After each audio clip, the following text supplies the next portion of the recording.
Hello, in front of me I've got Garmin Campervan navigation. In this video I'll show you how to save home address to your navigation.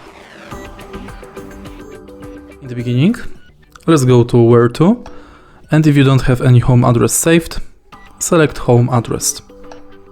Enter my address, and now enter city, country,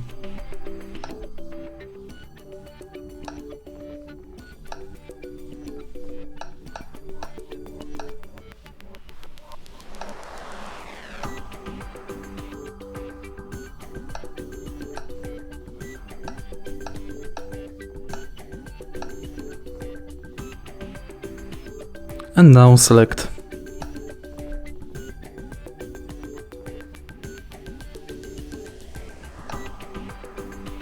Now you can stop the address, stop the navigation, go back, select Where to, go home, and navigation is starting automatically.